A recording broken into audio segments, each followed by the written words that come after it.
Hi friends, मैं वहीदा और welcome to my channel Waheeda बिलीमोरिया।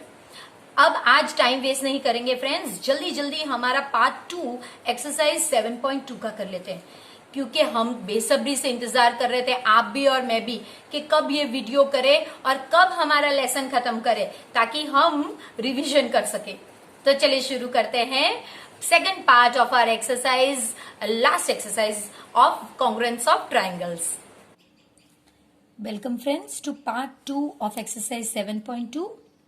Friends, आज जो हम करने वाले हैं वो क्वेश्चन नंबर 7 से आगे होगा।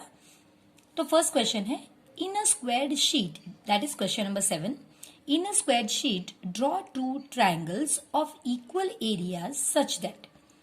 पहली, ये एक स्क्वायर शीट है, इमेजिन करना होगा आपको कि जिसमें आपको स्क्वायर शीट, इससे से पता चलता है कि 4 सेंटीमीटर 4 सेंटीमीटर 4 4, इसमें आपको दो ट्रायंगल्स ऐसे बनाने हैं कि जिनके एरिया इक्वल हो।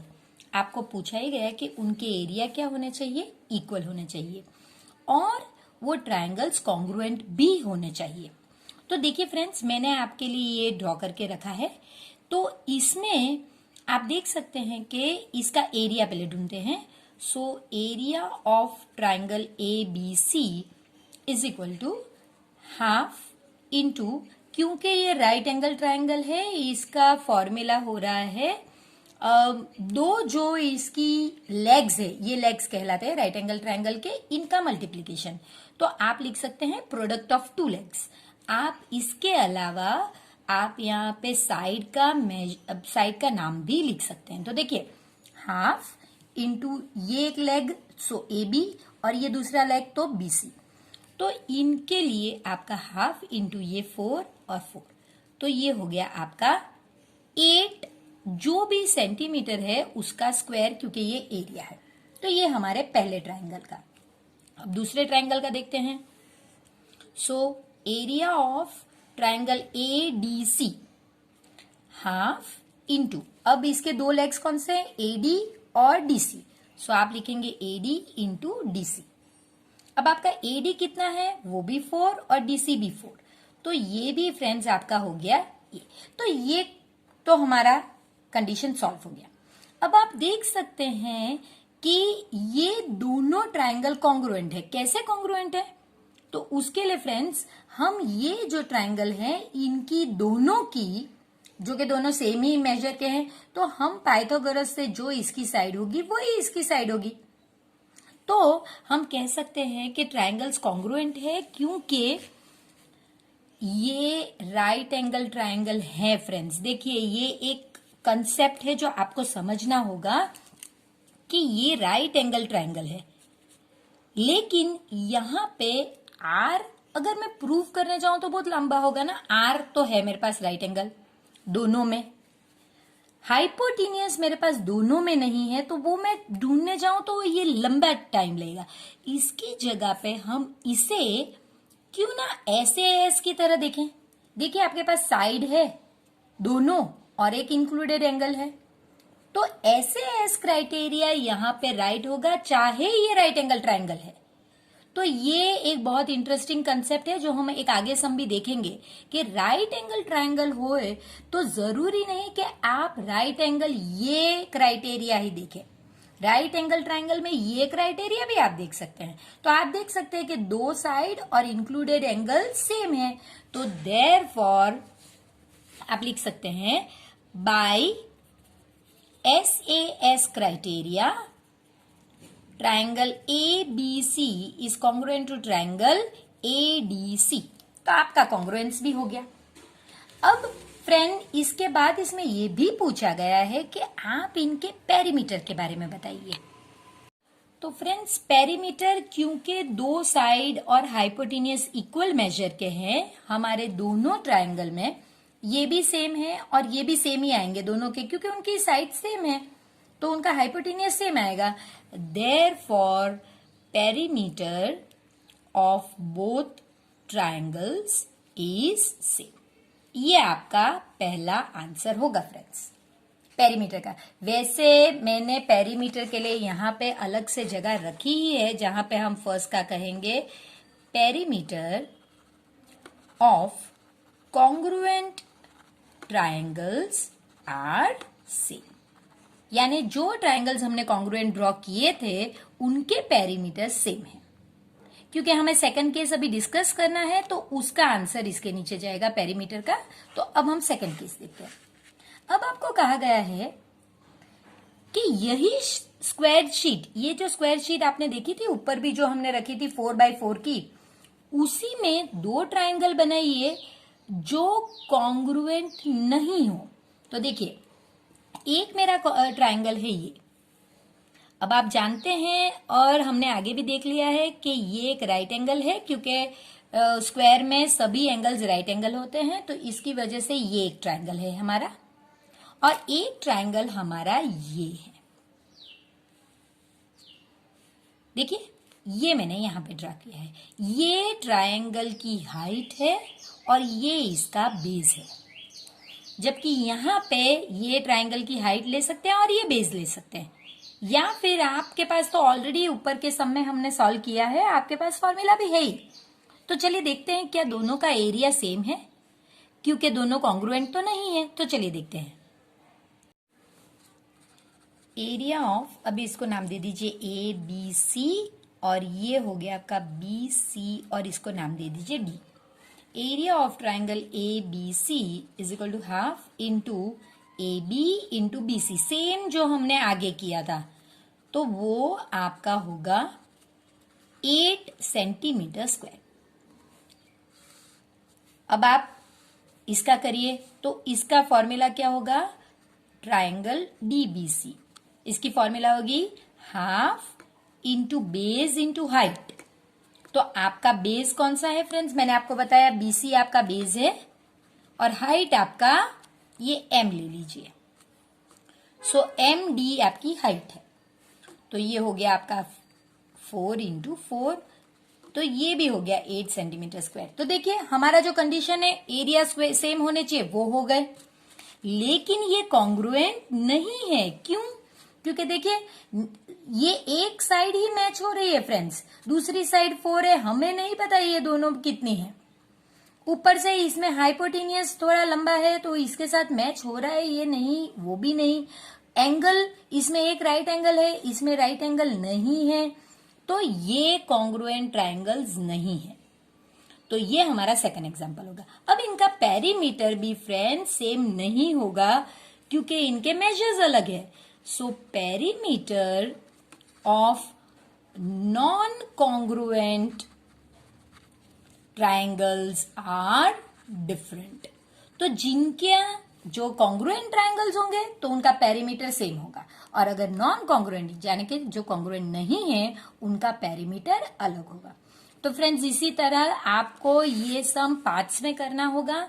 पहली बार आपको वही शीट दोनों टाइम लेना है, वही मेजर लेना है, और पहली टाइम इस तरह से दो ट्राइंगल बनाने होंगे राइट एंगल, और दूसरी बार इस तरह से ट्राइंगल बनाने होंगे। फ्रेंड्स, ये सम इंपॉर्टेंट सम है, प्लीज इसे 2 बार प्रैक्टिस जरूर कीजिए। फ्रेंड्स, इस एक्सरसाइज का अगर जो सबसे पेचीदा सम यानी कि ट्विस्टेड कंफ्यूजिंग सम है तो वो है क्वेश्चन नंबर 8। कई जगहों पर इसका सॉल्यूशन ही नहीं दिया गया है, लेकिन मैंने अपने तरीके से सॉल्यूशन निकाला है। अगर आप फ्रेंड्स को ये सॉल्यूशन के अलावा कोई और सॉल्यूशन भी पता है तो आप मुझे प्लीज learnwithvahida@gmail.com पे बताइए। मैं बहुत बहुत हैप्पी होंगी कि आप मुझे कुछ एक्स्ट्रा इन्फॉर्मेशन दे रहे हैं। तो चलिए शुरू करते हैं। इसमें आपको कहा गया है कि draw rough sketch of 2 triangles. तो मैंने एक रफ स्केच ड्रॉ कर लिया। ये जरूरी नहीं कि ये ट्राइंगल राइट एंगल ही हो, मैंने राइट एंगल लिए हैं, आप दूसरे ट्राइंगल्स भी ले सकते हैं, लेकिन मुझे प्रूव करना था मेरा पॉइंट, इसलिए मैंने राइट एंगल लिए, उसमें मैं प्रूव कर सकती हूँ आपके लेवल पे फ्रेंड्स, क्योंकि आगे के क्लासेस में उसके लिए अलग फॉर्मूलाज है, लेकिन वो तो आप नहीं जानते। तो हम राइट एंगल की फॉर्मूला जानते हैं तो हम उससे प्रूव कर सकते हैं।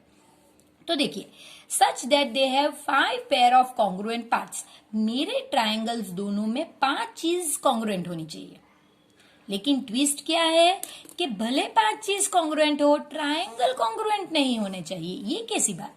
अगर 6 चीज में से, यानी कि 3 साइड और 3 एंगल होते हैं, तो वो 6 चीज में से अगर 5 चीज सेम हो और फिर भी ट्रायंगल कॉन्ग्रुएंट ना हो तो ये फिर इंटरेस्टिंग होता है।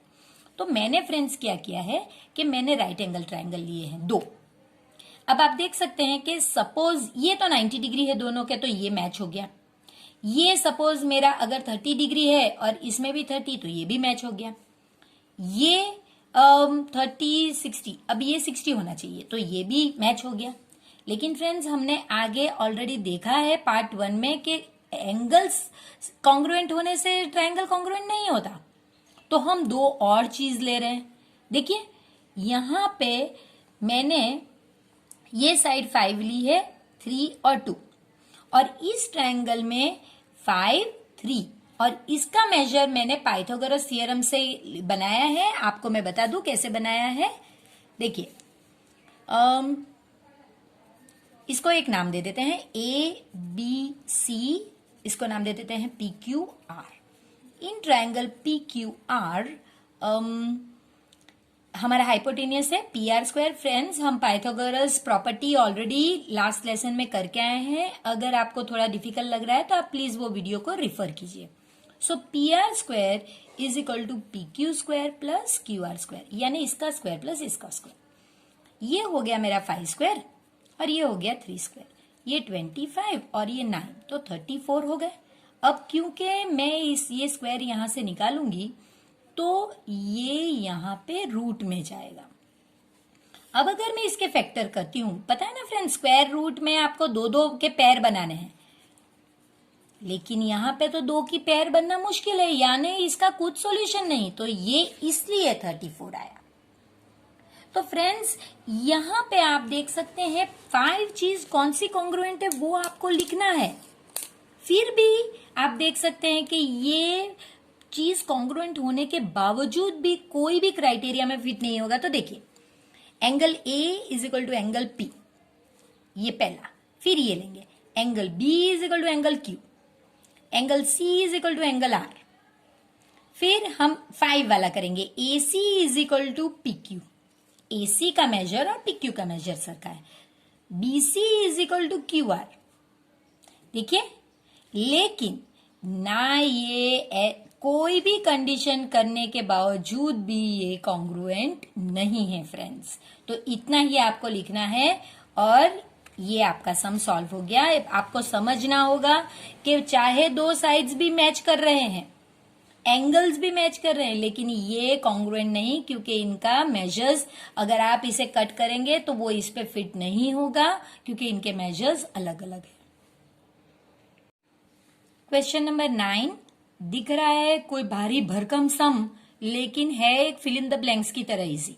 तो देखिए आपको 2 ट्रायंगल दिए गए हैं, एक ट्रायंगल ABC है और एक ट्रायंगल PQR है। भले ये इस तरह से लाइन है, आप इसको कट करके अगर ऐसे करें तो वो कुछ इस तरह का ट्रायंगल बन जाएगा, जहां पे ये Q है, ये R है और ये आपका P है, और ये इस तरह से। तो आप देख सकते हैं कि भाई बराबर है। Name one additional pair corresponding part, which criterion do you use? Oh my God, it's so easy. आपके 2 एंगल्स मैचिंग है, आपको जो दिया गया है वो पहले लिखिए। Angle B is equal to angle Q given.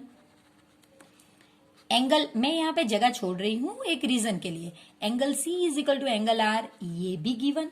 तो देखिए फ्रेंड्स आपके पास A और A तो है, तो हमारे क्राइटेरिया के हिसाब से अगर यहाँ पे मुझे एक S मिल जाता तो A ऐसे क्राइटेरिया हो जाता, तो वो S होगा ये साइड। अगर एक साइड इक्वल है, देखिए आपको यही तो करना है, name one additional corresponding part.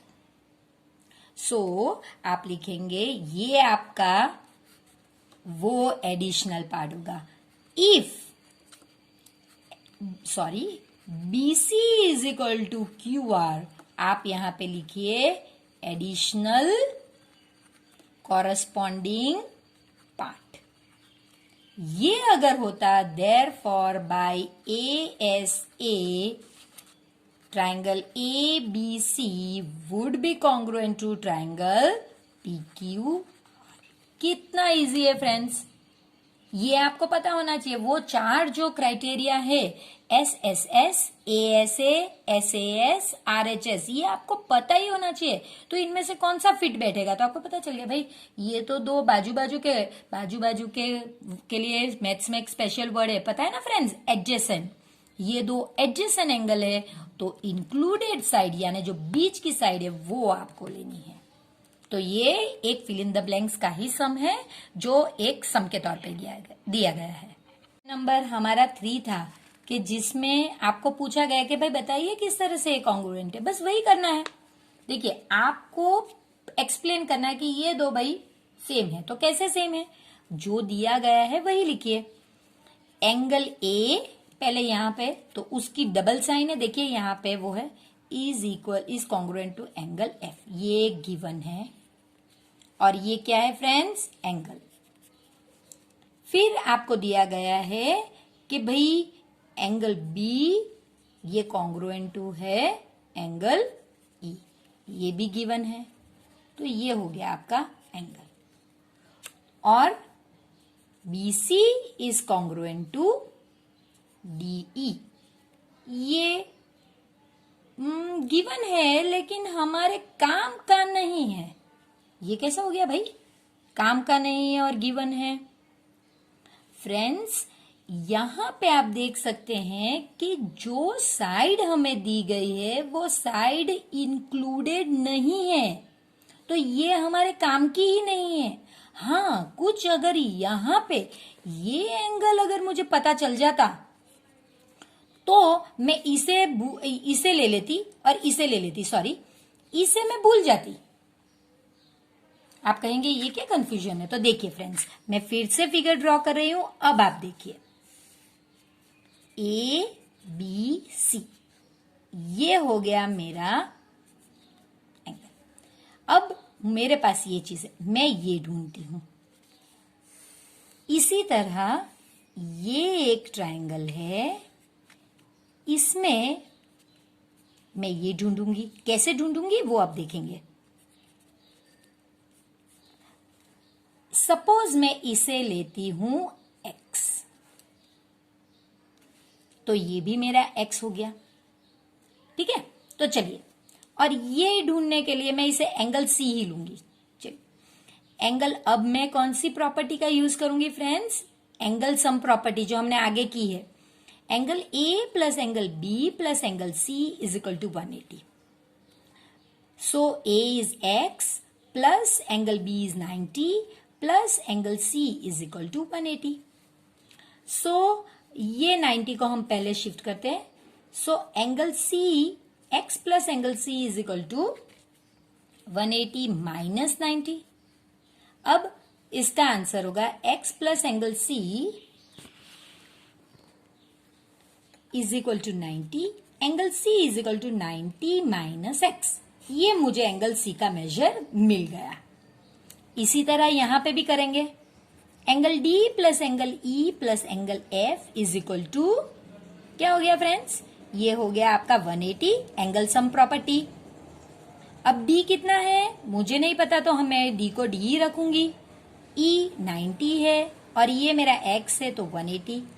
Angle D plus x is equal to 180 minus 90, मैंने इसे शिफ्ट कर दिया, नंबर्स को शिफ्ट कर देते हैं। Angle D plus x is equal to 90, अब मैं इसे शिफ्ट कर दूंगी। Angle D is equal to 90 minus x. देखिए अब हमने प्रूव कर दिया कि देखिए दोनों 90 माइनस एक्स है, therefore angle C is equal to angle D। ये हमारे लिए बहुत इंपॉर्टेंट है फ्रेंड्स, देखिए है ना। अब आप कह सकते हैं कि ये अब जो है हम ओरिजिनल फिगर पे फिर से जाते हैं कि angle B is equal to angle E, ये कॉन्ग्रुएंट है गिवन। फिर BC is equal to DE, ये भी आपको गिवन। अब ये काम में आया, पहले काम का नहीं था। और लास्ट में आपने प्रूव कर दिया angle C is congruent to angle D। ये आपने कैसे प्रूव किया, एंगल सम प्रॉपर्टी से प्रूव किया, है ना फ्रेंड्स। तो देयरफॉर बाय, ये देखिए एंगल, देखिए मैं यहाँ पे ओरिजिनल फिगर बताती हूँ आपको, ये वाला आपने प्रूव करा के सेम है, तो ये एंगल साइड एंगल, अब ये साइड इंक्लूडेड है। पहले ये दो एंगल दिए गए थे और साइड तो बाहर की थी, लेकिन हमने इसे ढूंढ लिया और अब ये दो एंगल और बीच की इंक्लूडेड साइड यानी ASA। So therefore by ASA criteria triangle ABC is congruent to triangle FED। Friends, है ये बड़ा ही इंटरेस्टिंग सम। इसे मैंने एक्सप्लेनेशन में इस तरह से आपको एक एक पार्ट एक्सप्लेन किया, इसलिए ये बड़ा लग रहा है। ये बड़ा सम नहीं है, ये आप अगर समझ जाओगे तो ये सम सॉल्व करने में 1 से 1.5 मिनट लग सकती है फ्रेंड्स, इससे ज्यादा नहीं लगेगा। लेकिन आपको इसके लिए सिर्फ इसे 2 बार प्रैक्टिस करना होगा। अगर फर्स्ट टाइम वीडियो देखने पर थोड़ा डिफिकल्ट लग रहा है तो प्लीज आप वापस से देखिए और 2 बार प्रैक्टिस कीजिए। आई एम श्योर इसके बाद आपको प्रैक्टिस करने की जरूरत भी नहीं पड़ेगी। तो फिर मिलते हैं हमारे नए चैप्टर में, तब तक डू लाइक, फिर क्या करना चाहिए, शेयर करना चाहिए ऑफकोर्स, और आपको सब्सक्राइब करना चाहिए। बड़ा मजा आया मुझे तो आपको पढ़ाकर, तो मैं ये आशा करती हूँ कि आपको भी पढ़कर बड़ा मजा आया होगा। तो फिर अब हम मिलेंगे हमारी रिवीजन एक्सरसाइजेज में, और अगर आपको कोई चैप्टर का ब्रश अप चाहिए या कुछ एक्सप्लेनेशन एक्स्ट्रा चाहिए तो प्लीज मुझे बताइएगा, ताकि हम वो लेसन का रिवीजन देख सकें।